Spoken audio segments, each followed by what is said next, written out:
오늘 설교의 제목은요, 다시는 그런 일이 없기를 기도할 것 같지만입니다. 다시는 그런 일이 없기를 기도할 것 같지만 그렇게 기도하지 않습니다. 바울이 기도하는 이야기들을 잘 들어보셔요. 아시아에서 굉장한 일을 당했던 것 같습니다. 심한 고난이었어요. 힘에 지나도록 신음한 고생이었고, 살 소망도 끊어진 것 같고, 마음에는 사형 선고를 받은 것 같은 그것들을 들고 다닐 만큼 그렇게 어려웠었는데 하나님께서 건지셨죠. 그리고 나서 뭐라고 기도하냐면은, 하나님 이제는 다시는 그런 일 없기를 이라고 하지 않고요, 이후에라도 또 건지시기를 그를 의지하여 바란다고, 소망하고 기도하는 것은 이후에라도 또 건지시기를.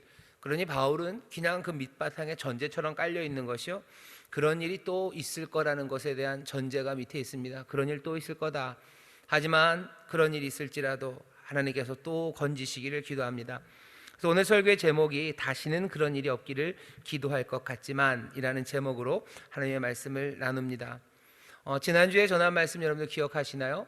여기 그 위로를 받는 사람들은요, 고난에 있는 사람들이 위로를 받죠.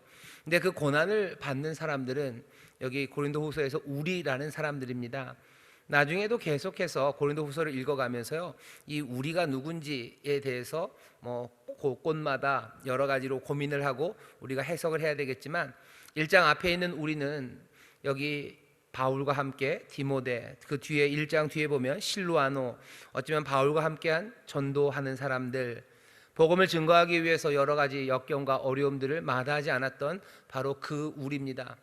그 우리가 당하는 고난들은요, 다른 고난이 아니고 복음을 증거하고 복음을 심어서 그리스도의 몸을 세우는 가운데 어쩔 수 없이 맞닥뜨리게 되는, 그리고 또 겪어내야 되는 그런 고난입니다. 그리스도를 인한 고난이었고요, 그러니 그리스도로부터 받는 위로를 이 사람들이 받습니다. 이 고난과 위로에 대해서 이야기한 후에 이제 다시 한번 이 고난을 더 이야기합니다. 보시죠. 거기 8절에 이렇게 되어 있습니다. 형제들아, 우리가 아시아에서 당한 환난을 너희가 알지 못하기를 원치 아니하노니 돼 있어요. 그러니까 아시아에서 뭔가 심각한 환난을 당했고요, 그것들을 너희가 알지 못하기를 원치 않는데요. 그러니 너희가 이것들을 좀 알았으면 좋겠답니다. 그러면 우리한테 좀 얘기를 해주셨으면 좋겠어요. 아시아에서 도대체 무슨 고난을 당했는지 얘기해 줬으면 좋겠는데, 고린도 후서에서는 아시아에서 당한 고난이 무슨 고난인지 알지를 못합니다. 어쩌면 고린도 교회 사람들은 알 거예요. 하지만 우리는 몰라요. 고린도 교회가 안다고 생각했기 때문에 바울이 그걸 구태여 설명하지 않은 것 같습니다. 하지만 아쉬운 건 바울과 고린도 교회 사람들은 오고 가면서 알지만 우리는 몰라요. 그러면은 고린도 후서에서는 이게 설명이 안 돼도 그렇지, 편지인데 서로 아는 이야기를 구태여 쓸 필요는 없어요. 하지만 이렇게 중요하고 이렇게 심각한 어려움이었다면 여기 바울이 에베소에 있는 동안에 어떤 일을 당했는지 사도행전에서 그 답을 찾을 수 있을 것으로 예측이 됩니다. 많은 사도행전 19장을 보면 바울이 여러 가지 어려움이 에베소에서 있었지만 구체적으로 이 아시아에서 당한 이 환난이 뭔지 콕 집어 말할 만한 것을 사도행전 19장에서도 찾아내기는 어렵습니다. 또 어떤 사람들은 그렇게도 얘기해요. 바울이 에베소라고 얘기하지 않고 아시아라고 얘기한 거 보면 그냥 그 아시아 지역, 에베소는 아닌가 보다. 에베소에 있었으면, 에베소에서 있었던 일이면 그냥 에베소라고 얘기할 텐데 그냥 아시아라고 얘기한 거 보면 에베소는 아니고 에베소 바깥 그 지역, 고맘때쯤 어디서 당한 일인가 보다라고 생각할 수 있어요. 그러면 사도행전 죄송합니다, 19장에 그 이야기가 안 나온 것도 고개는 끄덕여지기도 합니다. 중요한 것은 바울이 지금 여기서 거짓말하는 것은 절대 아니에요. 고린도 교회도 알고 바울도 압니다. 정말로 심각한 어려움이 있었음을 모두 다 알아요. 하지만 고린도 후서에도 설명이 없고 그리고 사도행전에서도 설명이 없는 것도 사실입니다. 이 얘기는 뭐냐면요, 누가도, 사도행전을 기록한 누가도 여기에 대해서 구태여 말할 필요가 없었던 것 같아요. 어쩌면 특별하고 굉장한 일은 아니었는지도 몰라요. 병가지 상사라고 그러죠.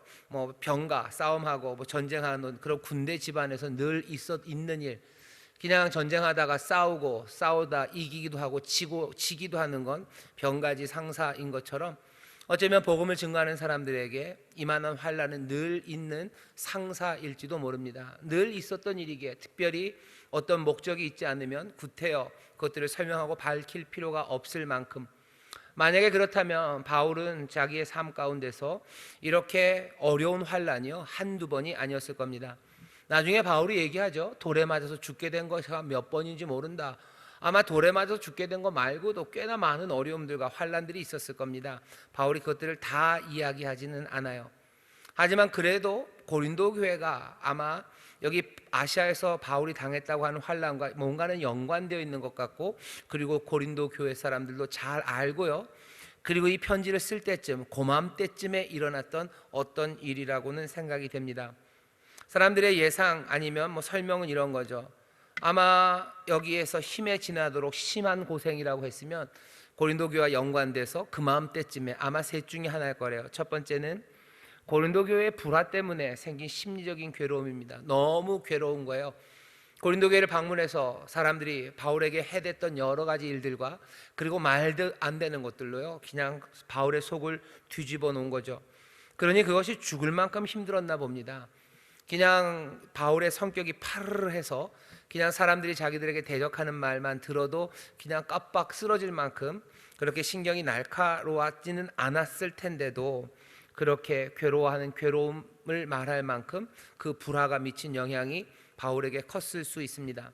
아니면 어쩌면 여기 말하는 이 환란은 심각한 육체의 질병일 수도 있어요. 아시아에서 당한 환란, 너무 많이 아픈 거죠. 회복될 기미도 보이지 않고 너무나도 심각한 질병 때문에 어려움을 당했었든지, 아니면 바울을 대적하는 많은 사람들, 유대인들이라든지 아니면 그 성에 있었던 다른 사람들, 그 대적하는 사람들의 핍박이 집요하고 그리고 또 위협적이기도 하고요, 실제로 어떤 데미지를 바울에게 주었었을 수 있습니다.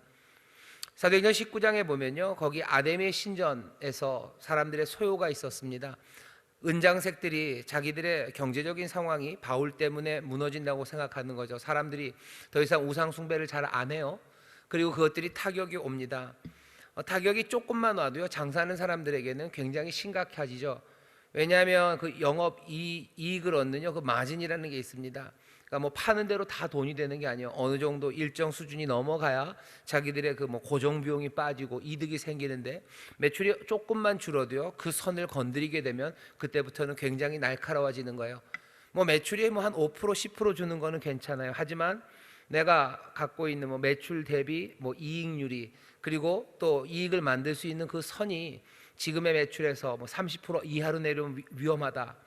15%까지는 20%까지는 그래도 여유가 있어요. 하지만 그게 30%, 35% 그렇게 내려가기 시작하면 이건 심각해집니다. 에베소에 있는 은장색들이요, 은장색, 은으로 만든 신전 관련된 물건들을 한 개도 못 판 건 아닐 거예요. 에베소가 몽땅 다 그냥 뒤집어져서 아무도 그 신전에 관해서, 아데미 신에 관해서 관심도 없고, 이제는 그 근처에 교회가 그냥 꽉 차서 거기 에베소로 아데미를 섬기러 오는 사람들도 없고, 그래서 매출이 0이 되고 그런 상황은 아니에요. 하지만 분명히 데미지가 갈 만큼의 변화가 에베소에 있었기 때문에 은을 만들어서 그 우상과 관련돼서, 신전과 관련돼서 은을 만들어 팔던 그 중요한 경제의 축 하나가 흔들거린 겁니다. 그래서 거기 에베소에서 소요가 있었죠. 그 소요는 그냥 거기에 있는 소위 말하는 공무원들을 통해서 잠잠해져요. 관원들을 통해서 잠잠해지지만, 사도행전 19장은 거기까지입니다. 하지만 그게 그냥 불 났을 때 물 벗어 꺼진 것처럼 완전히 사라지지는 않았을 겁니다. 여전히 대적들도 많았을 거고, 그리고 힘든 일들로 바울을 괴롭게 했을 거예요. 하지만 여전히 무슨 일인지는 모릅니다. 하지만 무슨 일인지 몰라도 충분해요. 뭔가 심각한 문제가, 그리고 어려움이 바울에게 다가왔고요. 이 어려움은 당연히 그리스도의 복음과 관련된 것일 겁니다. 이 어려움에서 바울이 뭐라고 고백하는지 보셔요. 바울이 그 어려움에 당했을 때는 힘에 지나도록 심한 고생이었고, 살 소망이 끊어진 것 같았고, 우리의 마음에 사형 선고를 받은 것 같은 그 아픔의 시간에는 그랬답니다. 하지만 이제는 안 돼요. 그 환난의 시간, 그 어려움의 시간을 지나면서 이제 알게 된 것은, 그 어려운 시간을 통해서 나 자신을 의뢰하지 않고 오직 죽은 자를 다시 살리신 하나님만 의뢰하게 하시려는 하나님의 뜻을 이제 나는 안답니다. 이제 그것을 안다고 고백해요. 그 다음에 뭐라고 얘기합니까? 이제는 믿고 소망한대요. 뭘? 이같이 큰 사망에서 우리를 건지시고 또 건지실 것, 그리고 또한 이후에라도 건지시기를 그를 의지하며 바란답니다. 그러니 3단계로 되어 있어요. 아플 때는 정말 죽을 것 같았다. 하지만 그 가운데서 하나님의 위로와 또 격려하심과 건지심을 내가 체험하고 나서는 이제는 내가 알았다는 거죠. 그 아픔의 시간이 다른 것 아니라 하나님께서 내가 나를 의지하지 않고 오직 하나님만 의뢰하게 하시려고 그 시간들을 지나게 하셨대요. 그리고 나서 얘기합니다. 그러니 이제는 내가 소망하고 기도하는 것이 정말로 큰 사망과 어려움에서도 또 나를 건지시고 또 나를 건지실 것을 내가 의지하고 소망한다고 얘기합니다. 마지막 11절에 붙이는 말은 이 어쩌면 가슴 벅찬 위로와 그리고 이 가슴 벅찬 소망에 고린도 교회 너희도 함께 참여하기를 바라는 거죠. 우리를 위해서 간구하고 우리를 위해서 기도해라. 우리를 위해서 기도하는 게 고린도 교회 사람들아, 너와 우리의 사이의 관계를 더 따뜻하고 또 연결시킬 뿐만 아니라 그렇게 기도하는 가운데 하나님이 응답하시는 것들을 보며 우리 가운데 기쁨과 감사가 넘치게 될 거라고, 그러니 기도하라고 초청하는 겁니다. 결국은 감사로 초청하는 겁니다. 지난주에 고난으로 초청하고 위로로 초청했던 것처럼 이제는 또 고린도 교회를 기도로 그리고 감사로 지금 바울이 초청을 해요. 환난으로 시작됐습니다. 그런데 뭘로 끝나요? 기도와 그리고 감사와 그리고 함께하는 그 일들로 이 짧은 단락이 마무리가 됩니다. 오늘 이 말씀을 들으면서 우리가 생각해야 되는 게 몇 개 있습니다. 가장 어쩌면 근본적인 문제는요, 이 문제예요. 그 환난을 겪고 나서 다시는 이런 일이 나에게 없기를 기도한 게 아니라 이런 일이 또 있더라도 우리를 건지실 것을 기도한대요. 이게 뭐 나쁘지 않습니다. 그런데 우리가 기도를 좀 바꾸고 싶다는 생각이 들어요. 이렇게죠. 로마서 8장에 있는 것처럼 환난과 기근 그리고 적신 죽음이라도 우리를 하나님의 사랑에서 끊을 수 없어요. 어려움이 우리를 하나님의 사랑에서 끊을 수 없습니다. 그러면 이렇게 기도하면 안 될까요? 우리에게 어려움이 없이 사랑 안에 거하기를 우리는 기도할 수는 없는 걸까 하는 겁니다. 그런 어려움이라도 환난이라도 우리를 하나님의 사랑에서 끊을 수 없어요. 환난에도 불구하고 하나님을 사랑할 거예요. 아니 근데 그렇게 하지 말고 환난 없이 하나님을 사랑하면 안 됩니까? 이런 일이 없으면 안 됩니까? 왜 그렇게는 기도할 수 없습니까? 하는 문제입니다. 그리스도로 인한 고난 그리고 그리스도를 통한 위로 분명히 우리가 좋은 것이라고 알아요. 하지만 그리스도를 통한 위로 그리고 그것이 있기 전에 그리스도를 통한 고난, 그리스도를 위한 고난이 없으면 되잖아요. 그 고난 없어도 그리스도를 위해서 살 수 있고요. 그 고난 없어도 하나님의 사랑 안에 거하는 데는 아무 문제 없는 거 아닙니까? 그러면 참 좋겠는데, 그렇게 기도할 수는 없는 건가 하는 질문이 우리 가운데 생깁니다. 오늘 여기 말씀을 보면요, 하나님이 우리를 위로하시고 건져내시고 또 그 어려운 가운데 서로를 기도하면서 하나로 결속되고 그 기도가 이루어지는 가운데 또 감사가 넘쳐요. 이 모든 이야기 가운데요, 뭐 잘못된 이야기가 하나도 없어요. 하지만 그건 뭘 전제하고 있습니까? 고난과 환난이 있다는 걸 전제하는 거예요. 고난과 환난이 있어요. 그리고 거기에서 기도하면서 서로 하나가 되고요. 또 거기에서 하나님이 건지시는 걸 보며 기뻐합니다. 고난과 환난 가운데 늘 도우시는 하나님을 보면서 우리는 또 다시 도우실 걸 기도해요. 아주 스무스하죠. 그리고 아름답습니다.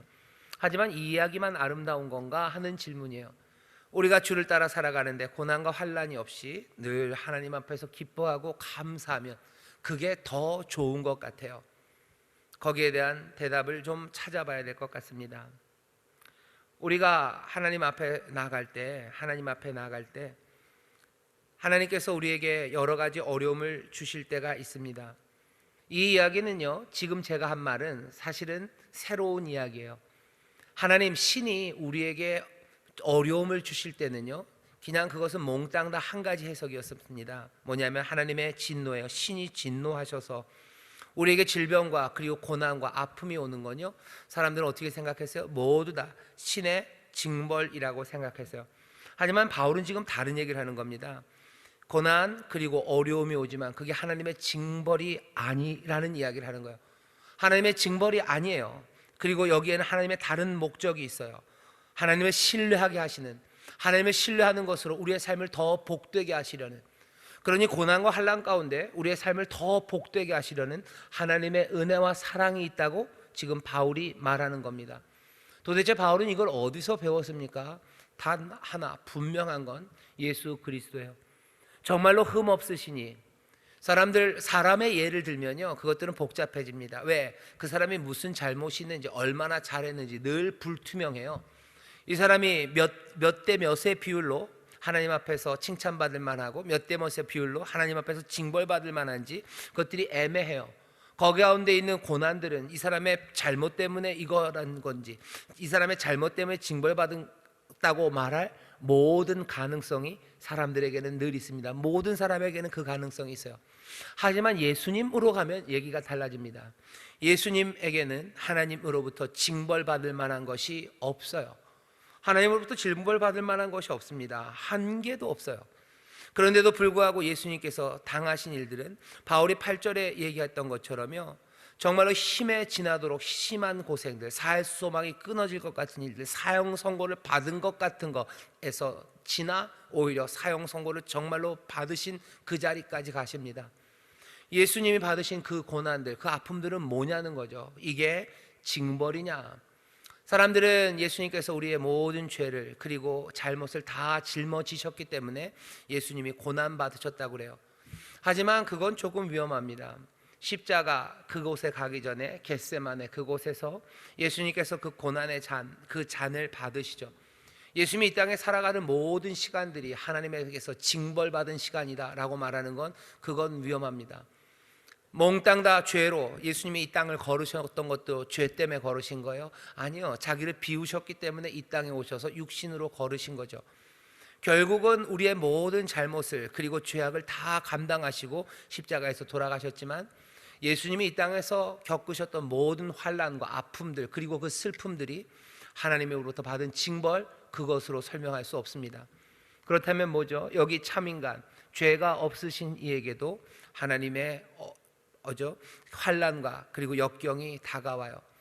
히브리서는 이걸 뭐라고 설명합니까? 아들이라도 그 여러 가지 역경과 어려움 가운데 순종함으로 배워가셨대요. 그 어려움 가운데 순종으로 아들이 배워갑니다. 참 인간으로서 우리에게 보여주시는 거예요. 한 개인 A라는 사람에게는 하나님에게서 하나님 앞에 칭찬받을 만한 게 있고 잘못한 게 있어요. 그래서 이 사람에게 당하는 여러 가지 고난들을 복잡하게 설명할 수 있지만, 예수님은 아니죠. 아주 단순하고 간단해요. 하나님이 사랑하시고 하나님이 기뻐하시는 자입니다. 그 하나님의 아들 예수 안에서도 고난과 역경, 어려움들 그리고 고민 그리고 감당하기 어려운 짐들이 다가옵니다. 징벌입니까? 그럴 리가요. 이건 왜 주신 겁니까? 징벌 말고 더 좋은 것을 주시려고 하나님이 아들이신 예수, 그 귀하신 분에게 이 어려움의 시간을 지나게 하셔요. 그러니 우리는 어느 정도 안전하게 말할 수 있습니다. 적어도 우리가 당하는 모든 어려움과 고난이 몽땅 다 우리의 죄악 때문은 아니에요. 하나님이 벌 주시는 것만은 아니에요. 그 안에 하나님께서 더 좋은 것을 주시려고, 바울의 같은 경우에는 더 아름다운 믿음과 굳건한 믿음으로 하나님만 의지하게 하시려는 하나님의 선하신 뜻이 거기에 있었던 거고, 바울은 그 선하신 뜻대로 더욱더 하나님을 의지하게 된 겁니다. 그러니 고난과 환난에 대해서요, 한 가지 정도는 우리가 해결이 돼요. 모든 고난은 다 징벌이냐? 아니요, 그렇지는 않습니다. 징벌이 아니에요. 좋은 고난 반드시 있습니다. 그리고 그것들은 어쩌면 기뻐 맞이해야 되는 고난이에요. 우리를 새롭게 하시려는 것이고, 우리를 더 믿음으로 굳게 하시려는 것이고, 그래서 더 하나님의 복으로 은혜 앞으로 나오게 하시는 그런 고난들이 있습니다. 그런 고난은 좀 우리가 오케이 받아들일 수 있을 것 같아요. 그런 거 말고 나머지 것들은 좀 다 없애버리면 좋지 않습니까? 안타깝게 알려드릴게요. 그렇지 않습니다. 고난은 우리의 유익을 위해서 하나님이 주시는 것도 있고요, 우리가 감당해야 되는 것들이 있습니다. 오늘 주일 오전 낮 예배 설교예요. 예수님께서 마시신 잔과 그리고 받으신 세례에 대해서 여러분들 다시 한번 생각해 보세요. 진노의 잔입니다. 그리고 죽음입니다. 그건 예수님의 것은 아니에요. 예수님이 내 것이라고 얘기하지만 사실은 그건 예수님의 것은 아니죠. 누구를 위해서? 여기 많은 사람들을 위해서 그 사람들에게 자기 자신을 대속물로 주시는 섬김입니다. 내가 다른 사람들을 섬기고 사랑하려면요, 그때부터 아파지는 겁니다. 왜 믿음의 사람들, 그리스도의 사람들은 아픔과 고난이 있을 수밖에 없습니까? 사랑하기 때문이요. 누구를? 이웃을 사랑하기 때문이에요. 섬기기 때문이에요. 그리고 예수님이 하셨던 것처럼 그렇게 구원을 위해서 우리의 삶을 내어놓기 때문입니다. 그러니 그리스도의 사람들은 징벌 말고요, 그 삶에 고난과 역경이라는 것이 그 사람들의 특징처럼 있을 수밖에 없어요. 왜? 사랑하는 사람들이기 때문에 그래요. 왜? 은혜를 나누는 사람들이기 때문에 그래요. 예수님처럼 섬기는 사람들이기 때문에 그렇습니다. 모든 섬기는 사람들은 어렵고 힘든 시간들을 지납니다. 왜? 섬기는 것이 내게 전혀 쓸데없고 있는지 없는지도 모르는 것들을 튕겨주는 게 섬김이 아니기 때문이죠. 아까 난 예배에서 말씀드린 것처럼 목숨을, 생명을, 내 삶을 다른 사람들의 해방을 위해서, 다른 사람들의 자유를 위해서, 생명을 위해서 내어주는 거예요. 내 것을 덜어내는 겁니다. 그러니 당연히 그것들은 아픈 거예요. 내 것을 덜어낸다는 건 다시 말하면 찢는 거죠. 떡이 찢겨지는 것처럼, 살이 찢겨지는 것처럼 내 생명을, 내 삶을 찢어내는 겁니다. 그렇게 섬겨요. 그러니 당연히 찢어서 남을 섬기고 사랑하고 은혜를 베푸는 사람들은 삶이 아플 수밖에 없는 겁니다. 예수님 아프셔요. 왜? 사랑하니까 아프셔요. 하나님도 아프셔요. 왜 아프셔요? 사랑하기 때문에 아프셔요. 사랑하지 않았다면, 섬길 필요 없었다면 찢어낼 이유가 없어요. 그냥 그 완벽한, 그 완전함 안에서요, 아무것도 달라지는 것 없이 그 충만함을 즐기며 사셨을 거예요. 하지만 사랑하기 시작하면서부터 잠 못 드는 시간들 시작되는 거예요. 사랑하기 시작하면서부터 마음 찢어지기 시작하는 거예요. 그리고 삶이 점점 파리해져 가기 시작하고, 때로는 사형 선고 받은 것처럼, 때로는 감당하기 어려운 아픔에 밤새도록 울부짖고 몸부림치는 겁니다. 예수님 겟세마네에서 왜 그렇게 몸부림치십니까? 그 잔을 마시기 전에도 그것이 뭔가 믿음을 더 키우기 위해서요? 아니에요. 하나님 아버지의 그 사랑의 뜻을 이어가고 그 뜻을 이루어가기 위해서 사랑하는 그 일에, 섬기는 그 일에 자기를 바치시려니 땀방울이 핏방울이 되는 시간들을 겪으셔야 되는 거예요. 잠 못 드는 시간들 지나셔야 되는 겁니다. 예수의 사람들이 고난을 피한다고 기도할 수 있습니까? 아니요, 그건 불가능합니다. 왜? 그리스도의 사람들, 그리스도의 일로 부름받은 사람들은 결국 내 문제뿐만이 아니라요, 다른 사람들을 사랑하는 그 일 때문에 아파합니다. 내 삶에 어려움은 안 옵니까? 예, 내 삶에 어려움도 옵니다. 오늘 낯설교랑 연결이 되는데요, 예수님의 좌우에 누가 있을지는 그건 예비한 사람들, 그 사람들에게 갈 거예요. 내 삶에 하나님이 주시는 아픔들, 그리고 내 삶에 또 하나님이 여러 가지 뜻 가운데 우리에게 주시는 것들, 그런 것들이 있겠죠. 그건 사람들마다 다를 겁니다. 다시 말하면 내가 나 때문에 아프고 내가 나 때문에 힘들어지는 상황은 하나도 안 올 수도 있어요. 사업에 안 망할 수 있습니다. 예수 믿는 사람은 사업에 꼭 망해야 돼요? 천만에 한 개도 안 망할 수 있어요. 예수 믿는 사람은 꼭 병에 걸려야 돼요? 아니요, 병 한 개도 안 걸릴 수 있어요. 태어나서 죽을 때까지 약 한 번 안 먹고 살다가 천수를 누리고 살아갈 수 있어요. 그렇게 살아갈 수 있습니다. 하지만 예수 그리스도의 사람들은 누구라도 그 이유 말고 다른 이유로 아픕니다. 사랑하기 때문에 아파요. 섬기기 때문에 아파요. 그렇게 아파하는 게 하나님의 사람들입니다. 그러니 그리스도로 인한 고난, 그리스도를 통한 위로, 그것을 모른다면, 그리고 그것이 없다면 이 사람들은 그리스도의 종은 아닙니다. 이 사람들은 그리스도의 사람들은 아닙니다. 그리스도의 흔적이 없는 사람들입니다. 예수님께서 우리의 아픔을 감당하시려고 우리를 대신해서 채찍을 맞으셨어요. 그러니 우리는 아플 이유가 없어요. 하지만 우리는 아픕니다. 왜? 우리가 그리스도의 사람으로 새 삶을 살아가기 때문에 그래요. 그리스도, 우리 사랑하는 주님 부활의 몸으로 일어나셨어도 요한복음 보시면 아시죠? 도마에게 그러십니다. 너 내 손에 그리고 옆구리에 손을 넣어보래요. 왜? 거기에는 여전히 그 흔적이 남아있기 때문이에요. 예수의 사람들도 마찬가지일 겁니다. 그리스도의 형상으로 우리가 변화되어 우리에도 부활의 몸으로 일어설 때요, 우리 가운데도 여러 가지 흔적들이 남을 거예요. 옆구리에 그리고 손에 흔적이 남습니다. 뭐요? 아팠던 상처들이죠. 그 흔적이 한 개도 없다고요? 그리스도의 흔적이 아무것도 없다고요? 그리스도를 위해서 고난당한 게 하나도 없어요. 사랑하고 섬기면서 아픈 게 하나도 없다고. 천만에 그럴 수 없습니다. 그랬다면, 그게 가능했다면 하나님의 아들이 이 땅에 오셔서 그리스도의 그 일을 감당하실 때 그 길로 가셨을 겁니다. 한 개도 아프지 않고 한 개도 상처 남지 않고 그렇게 사랑하는 길로 가셨을 거예요. 사랑은 그렇지 않습니다. 은혜는 그렇지 않습니다. 섬김은 그렇게 될 수가 없습니다. 그러니 그리스도의 사람들은 누구라도 내 삶의 그리스도의 흔적들이, 그 아픔이, 고난이, 그리고 그 눈물의 밤과 몸부림이 우리 가운데 있을 것, 그것들을 기대하실 수밖에 없어요. 그 모든 것들이 없다고 얘기하지 마세요. 내가 잘못함으로 나에게 어려움이 없는 거, 그건 기도하셔. 내 잘못 때문에 내가 맞게 되고 내가 잘못 때문에 망하는 거, 하나님 그렇지 않게 해주세요라고 기도하셔. 내가 죄를 지음으로써, 내가 잘못을 범함으로써 내가 상처받고 그것 때문에 고민하는 밤들, 그 밤들 없게 해주세요라고 기도하셔. 하지만 내가 그리스도를 위하여 섬기고 사랑하기 위하여 고민하고, 그리고 땀 흘리고, 그리고 달려가야 되고, 그리고 상처받아야 되는 그 삶들이라면 그거 없애달라고 기도하는 건 나 스스로를 부정하는 겁니다. 내가 그리스도인이 아니라고 부정하는 거예요. 내가 하나님의 자녀가 아니라고 부정하는 거예요.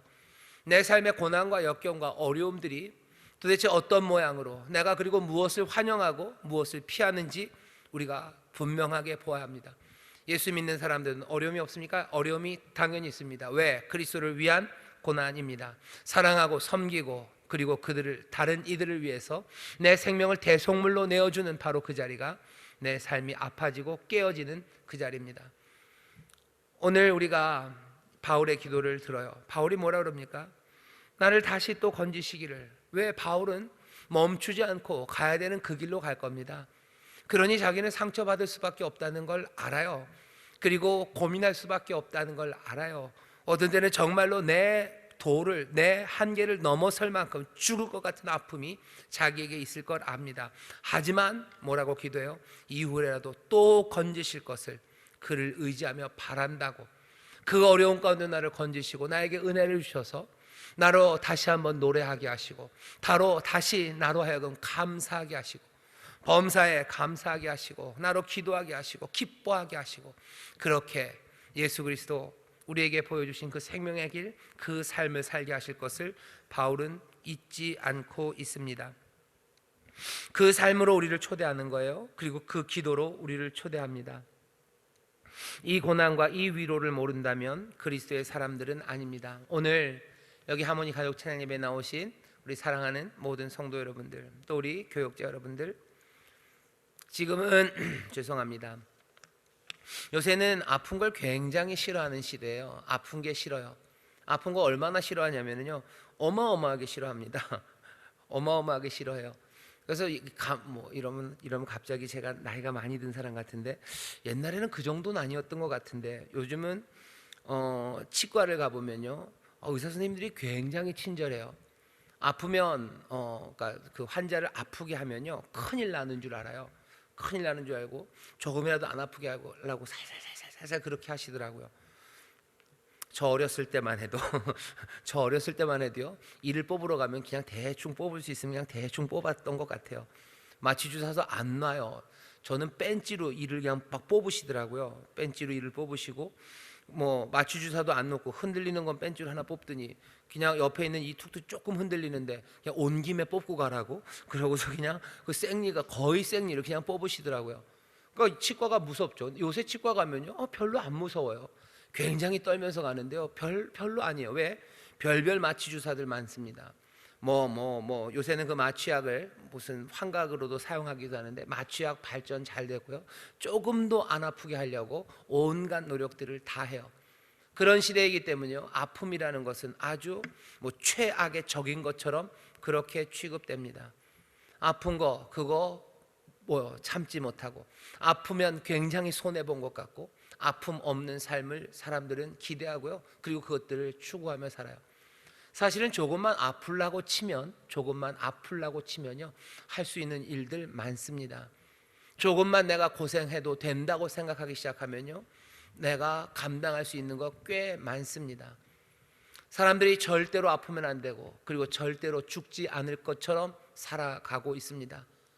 하지만 우리가 죽을 수밖에 없다는 것 알고, 아픔 그거 우리의 삶에서 어쩌면 때로는 기쁨으로 감당해야 된다는 것을 깨닫기 시작하면요, 훨씬 더 용감해져요. 그리고 훨씬 더 우리가 갈 수 있는 길과 할 수 있는 일들은 많아집니다. 아픔만을 상상하지 마셔요. 그 고난과 아픔 넘어서 우리에게 주시는 하나님의 그 위로와 격려, 그것들을 상상하기 시작하면요, 가지 못할 곳들 가기 시작하고 하지 못했던 일들 하기 시작합니다. 영화 올드보이에서요, 그 누군가요? 오달수 씨가 했던 대사 중에 제가 기억에 남는 대사가 있어요. 상상하지 말래요. 상상하지 마. 상상하면 더 아프니까 아예 상상을 하지 말라고 뭐 그 얘기를 합디다. 그 말은 참 맞아요. 아픔을 상상하고 아픔을 피하려고 하면 할 수 없는 것들이 너무 많고요. 그리고 비명 지르게 되고 그리고 어쩔 줄 몰라 합니다. 하지만 그 고난 넘어 위로를 상상하기 시작하고 그래서 그 고난에 대한 상상과 그 생각이 줄어들기 시작하면요, 우리가 할 수 있는 일들이 참 많습니다. 복음을 위해서 고난당하는 것, 섬기기 위해서 고난당하는 것을 사람들이 얼마나 두려워합니까? 하지만 그 고난 넘어 위로가 있다는 것, 그리고 그 고난이라는 것이 우리가 피할 수 있는 게 아니고, 아니 피하는 게 아니고, 그게 우리의 삶이고 우리의 정체성이고 내 삶에 남아야 되는 흔적이라고 생각한다면 오히려 아주 씩씩하게, 그리고 오히려 아주 담대하게 그 고난과 그 어둠의 밤들을 향해서 사람들은 걸어 들어갑니다. 예수님께서 우리에게 보여주신 삶이 그런 시간들이죠. 그 동산으로, 그 언덕으로, 그 골고다, 그 십자가로 예수님 어떻게 해요? 아플 거 아셔요. 예, 앞으로 오셨어요. 사랑은, 그리고 내어주는 삶은, 그리고 섬김은 그런 것임을 아시죠. 자기의 몸을 찢으실 걸 아셔요. 그러니 그곳으로 한 걸음 한 걸음 성큼성큼 걸어 들어가시는 겁니다. 위로하실 것이고 일으켜 세우실 것이고 건지실 거예요. 바울이 얘기하죠. 그냥 하나님이 아니라 뭐라고 얘기하십니까? 죽은 자를 다시 살리시는 하나님, 그 하나님을 의뢰하며 가는 겁니다.